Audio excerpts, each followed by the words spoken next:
you are destroying yourself, and you call it love. You call it loyalty. You call it being a good person. But in the cold light of reality, it is none of those things. It is self-sabotage wrapped in a moral blanket. There is a terrifying truth about human nature that most people are too afraid to admit. A truth that Machiavelli, the master of dark strategy, whispered to princes and rulers 500 years ago. It is a lesson that civilized society tries to bury. The lesson is this: not everyone can be saved, and more importantly, not everyone wants to be saved. There are people in this world who are not looking for a hand up. They are looking for an anchor, and if you offer them your hand, they will not climb out of the water. They will pull you in. They will use your body as a raft to keep themselves afloat while you slowly drown in the depths of their chaos. You know who I am talking about. You have met them. Perhaps you are bleeding for one right now. The friend who is always in a crisis, the partner who drains your soul but demands your patience, the family member who takes your money, your energy and your peace and repays you with resentment. You try to fix them, you try to heal them. You think that if you just love them enough, if you just sacrifice enough, they will change. But Machiavelli would look at you with cold eyes and tell you the brutal truth. A man who tries to be good all the time is bound to come to ruin among so many who are not good. Compassion without boundaries is not a virtue, it is a weakness. It is a fatal flaw that predators, parasites, and the willfully ignorant will exploit until you are nothing but a hollow shell. Today, we are going to perform a surgery on your conscience. We are going to cut away the rotting tissue of blind kindness. We are going to explore the 6 types of people you must never, under any circumstances, try to save. This is not about being cruel. This is about survival. This is about preserving your power so you can use it for those who actually deserve it. If you are tired of being the one who gives everything and gets nothing but pain in return, listen closely. This might be the most important lesson of your life, but be warned. Once you see human nature through this lens, you can never go back to the comforting lie of ignorance. Before we identify the faces of these 6 dangerous archetypes, you must understand the mechanics of the savior trap. Why do you do it? Why do you rush into the burning building when the person inside lit the match? It is because you have been conditioned to believe that your worth is tied to your utility. You believe that goodness is measured by how much pain you can endure for others. You think that saying no is an act of betrayal. Machiavelli viewed this as a strategic suicide. In his world, and in the real world we live in today, energy is a finite resource. Power is finite. Time is finite. When you pour your resources into a black hole, you are not just wasting them. You are actively funding the destruction of your own future. Imagine a ship. It has a limited amount of space, a limited amount of supplies. If you bring everyone on board, the sick, the mad, the saboteurs, the ship does not become a haven. It sinks, and then everyone dies, including the innocent, including you. To save the ship, you must be ruthless about who you allow on deck. This is the concept of therapeutic darkness. It is the understanding that sometimes the most loving thing you can do is let someone hit the bottom. Because the bottom is the only place where the illusion shatters. The bottom is the only place where they are forced to stand up or stay down. When you save them, you steal their lesson. You interrupt the natural law of cause and effect. So, who are they? Who are the ones you must cut loose? Let's look at the first one, the most subtle and often the most dangerous. Type 1, the architect of chaos. The first type is the person who is perpetually followed by a dark cloud. Machiavelli warned against associating with the unlucky, not out of superstition, but out of observation. He noticed that some people are not victims of fate. They are architects of their own destruction. You know this person. Every time you speak to them, there is a new tragedy. They lost their job, their car broke down, their partner cheated on them, the landlord kicked them out.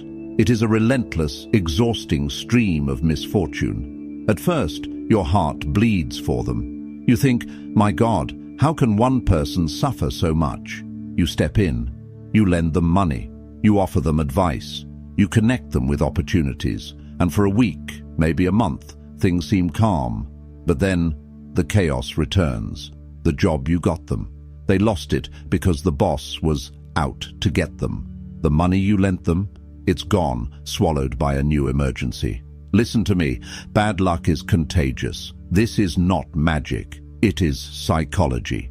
The chronically unlucky are people who lack judgment, discipline, and self-awareness.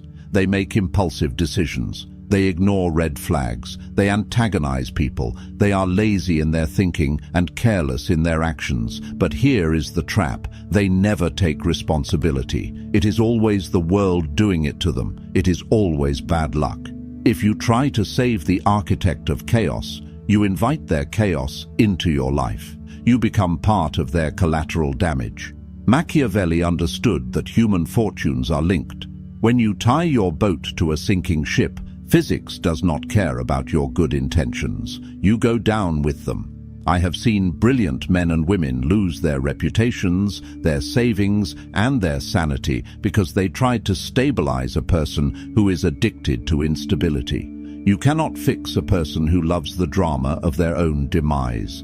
Why do they do it? Because chaos gets them attention.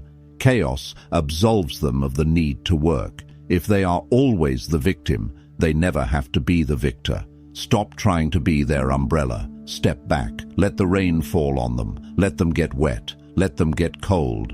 Because only the cold will make them realize they need to build their own shelter.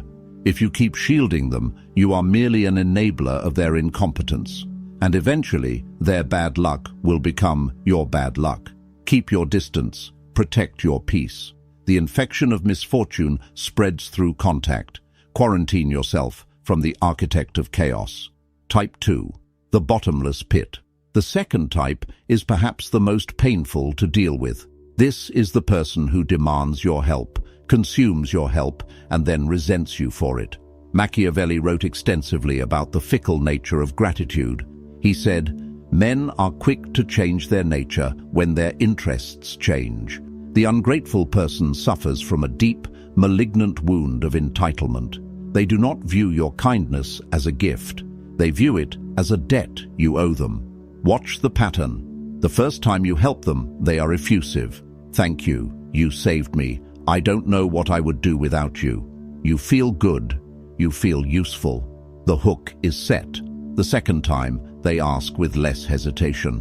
You help again. They say thanks, but it's shorter, less eye contact. The third time, they don't ask. They expect. And if you delay, if you hesitate, they get irritated. They make a passive-aggressive comment. "I thought friends helped friends." This is the bottomless pit. Nothing you give will ever be enough to fill the void inside them. Because the void is not a lack of resources, it is a lack of character. When you help someone like this, you create a dangerous dynamic. You become the master and they become the dependent. And human beings, by their dark nature, hate those they depend on. Dependence breeds contempt. Deep down, they hate you because your strength reminds them of their weakness. Your generosity highlights their inability to provide for themselves. So they take your money, they take your time, and they secretly sharpen a knife to put in your back. Have you ever noticed that the people you helped the most are often the ones who speak the worst of you when you are not around? This is why. Machiavelli advises that if you must help, do it in a way that does not create ongoing dependence. Or better yet, do not help at all if you sense the rot of entitlement. How do you spot them? Test them. Say no to a small request. The reaction to no tells you everything you need to know about a person's character. A healthy person respects your boundary. The bottomless pit will react with anger, guilt-tripping, or sudden coldness. They will try to punish you for closing the tap. If you see this reaction, run. Do not walk. Run. You cannot save someone who believes the world owes them a living. You will pour your life essence into them, and they will look at you with dead eyes and ask, "Is that it?" Do not cast your pearls before swine. They will trample them and then tear you to pieces. Type 3. The Smiling Saboteur. Now we descend into darker territory. The first two types drain you through incompetence or entitlement. This third type drains you through malice. Machiavelli knew that envy is the most destructive force in any court, any business, and any circle of friends. The smiling saboteur is often the person closest to you. They are the friend who has been with you since the beginning. They are the peer who started at the same level as you. But then you grew, you succeeded, you improved, and they stayed the same. They cannot stand it, but they are smart. They don't attack you openly. Open enemies are easy. You can see their swords. The smiling saboteur hides their dagger behind a grin. They want to save you from your own ambition. Listen to the way they speak to you when you share good news. "I got the promotion." "Oh, really? That's great. But aren't the hours terrible? You're going to burn out. I'm just worried about you." "I met someone amazing." "Nice. Just be careful. You know how you get your hopes up. I don't want to see you hurt again." Do you hear it? The subtle poison, the feigned concern. They cloak their envy in the language of protection. They try to plant seeds of doubt in your mind. They want to lower your confidence so you fall back down to their level. Machiavelli warned that men are so simple and so ready to obey present necessities that he who deceives will always find those who allow themselves to be deceived. The envious person wants to save you from success because your success is a mirror reflecting their failure. If you try to bring them along, if you try to save them by pulling them up to your level, they will subconsciously or consciously sabotage the journey. They will create drama right before your big meeting. They will give you bad advice. They will reveal your secrets to your rivals. They don't want you to win. You cannot save the envious. Envy is an incurable disease of the soul. It eats the vessel that holds it. The only way to deal with the smiling saboteur is the law of concealment. Hide your wins, hide your joy, hide your plans. Machiavelli advises silence. Do not give them the ammunition of your happiness. When you are around them, be bland, be boring, be struggling. How is business? Oh, you know, grind, it's tough. Feed them the misery they crave, and keep your victories for those who truly wish you well. If you try to save them, if you try to fix their insecurity with your love, you are hugging a suicide bomber. They will blow up the bridge you are building just to watch you fall into the ravine. Never let them know your next move. Never let them know your true power. Pause for a moment. Breathe. I know this is heavy. I know faces are flashing in your mind right now. Names you haven't wanted to say out loud. You feel the guilt rising. The voice in your head saying, "But they need me. But I'm different. But I can change them." Kill that voice. That voice is not your conscience. That voice is your ego. It is your arrogance, thinking you are powerful enough to rewrite human nature. You are not God. You are a human being with a limited battery. If you continue to plug yourself into these machines that run on pain, you will die. Spiritually, mentally, and eventually, physically. Stress kills. Betrayal kills. We have 3 more types to cover. And these next 3, these are the ones that manipulate your deepest vulnerabilities. These are the ones that leave the deepest scars. Prepare yourself. We are going deeper into the labyrinth. Type 4, the professional victim. We arrive now at the most deceptive creature in the dark forest of human psychology. This type does not come at you with a knife. They do not come at you with arrogance. They come at you on their knees. The professional victim. Machiavelli understood power better than any man in history, and he knew that power comes in 2 forms, fear and sympathy. The tyrant uses fear, but the weak use sympathy.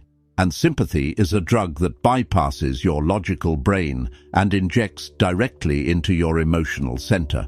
You must understand this distinction. There are victims of circumstance, and then there are professional victims. A true victim wants to escape their pain. A professional victim wants to farm their pain. They cultivate it. They decorate it. They wear their trauma like a crown of thorns, demanding that you bow before their suffering. They weaponize their fragility. I can't do it because I'm depressed. You're hurting me by asking me to take responsibility. The world is too hard for someone as sensitive as me. If you try to save this person, you enter a game you cannot win, because to save them would mean taking away their identity. If they get better, they lose their excuse. If they get strong, they lose the attention that their weakness guarantees, so they will fight your solutions. You offer a ladder, they say their arms are too tired. You offer a rope, they say it burns their hands. You offer to pull them up, they go limp, making themselves heavier, forcing you to carry their dead weight. Machiavelli would warn you, the one who relies on the pity of others builds his house on sand. But you, the savior, are building your house on a swamp. Every time you rescue them, you validate their helplessness. You teach them that being broken is a currency. You are paying them to stay sick. And here is the darkest part. The moment you stop, the moment you say, I cannot carry you anymore, the lamb becomes a wolf. The professional victim will turn on you with a ferocity that will shock you. They will paint you as the villain. They will tell the world that you abandoned them. They will rewrite history to make your exhaustion look like cruelty. They need a villain to complete their story. And by trying to be their hero, you have auditioned for the role of the villain when you inevitably fail. Do not play this role. Compassion for a professional victim is not love. It is masochism. It is a refusal to respect the dignity of their own agency. You must let them fall. You must let them face the void without your hand to hold. Because only when the audience leaves does the actor stop performing. Type 5. The arrogant fool. Type 5 is the enemy of wisdom, the enemy of growth, and if you are not careful, the enemy of your sanity. The arrogant fool. This is not just someone who is unintelligent. Ignorance can be cured with knowledge. This is someone who refuses to know. This is someone who is in love with their own opinion, even when that opinion is destroying their life. Machiavelli had a strict rule for princes. A prince who is not wise himself cannot be wisely counseled. He meant that you cannot teach a man who thinks he is already God. You see this person making the same mistakes over and over. They choose the wrong partners. They invest in scams. They start fights they can't finish. You, with your good heart and your clear eyes, you see the cliff they are walking toward. You run to them. You say, "Stop, look at the map. Look at the data, you are going to fall." And what do? Do they thank you? No, they sneer, they argue, they debate, they tell you that you don't understand. They construct elaborate mental gymnastics to prove that the sky is green and the ground is made of clouds. Why do you waste your breath? Understand this ruthless lesson. You cannot use logic to get a man out of a position he didn't use logic to get into. The arrogant fool does not want truth. They want validation. And when you offer them truth, they perceive it as an attack on their ego. By trying to save them from their ignorance, you become their enemy. You become the personification of the reality they are trying to deny. So they will attack you. They will call you condescending. They will mock your intelligence. They will drag you into endless, circular arguments that drain your spirit and leave you exhausted. And the worst part? When they finally fall off that cliff, and they will fall, they will not learn. They will blame the wind. They will blame the shoes. They will blame you for distracting them. Stop trying to be the teacher to those who have no desire to be students. It is arrogance on your part to think you can force wisdom into a closed mind. Machiavelli suggests a colder approach. Silence. Let reality be their teacher. Reality is a harsh tutor. It does not argue. It does not debate. It simply delivers consequences. When the arrogant fool speaks, do not correct them. Do not debate them. Simply nod and say, "Interesting," and then step back. Watch the crash from a safe distance. Protect your intellect. Do not dull your blade trying to cut through stone. Save your wisdom for those who ask for it, for those who have the humility to say, I don't know, help me. The arrogant fool must be left to the mercy of the world. It is the only thing strong enough to break their shell. Type 6, the scorpion, and now the final type. The one that breaks the hearts of the most loyal people, the history repeater, the scorpion. There is an old fable. A scorpion asks a frog to carry him across a river.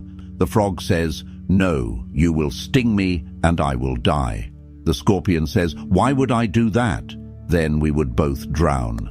The frog agrees, seeing the logic. Halfway across, the scorpion stings the frog.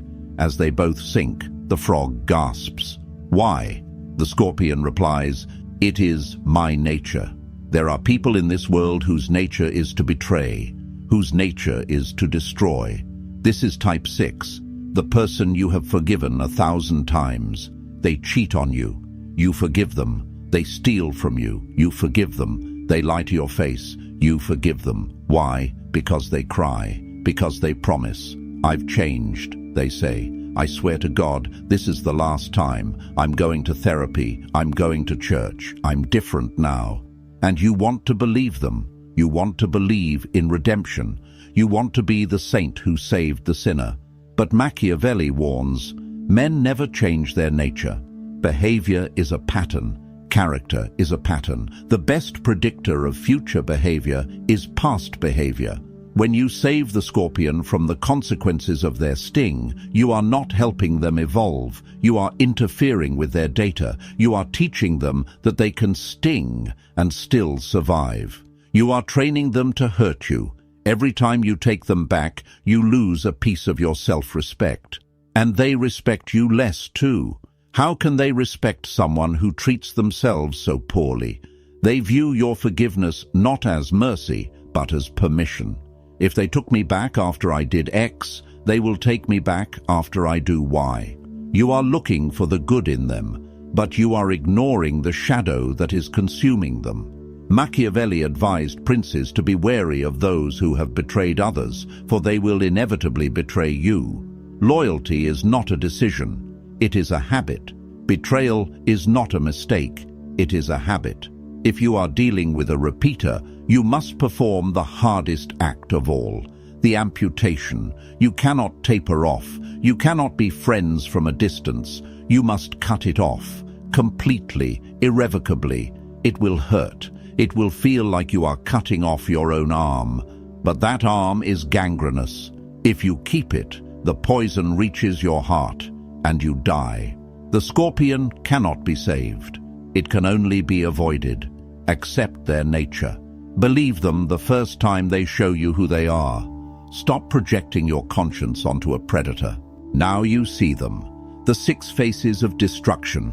The unlucky, the ungrateful, the envious, the victim, the fool, the scorpion. You see them in your phone contacts. You see them at your dinner table. And now you feel a heaviness.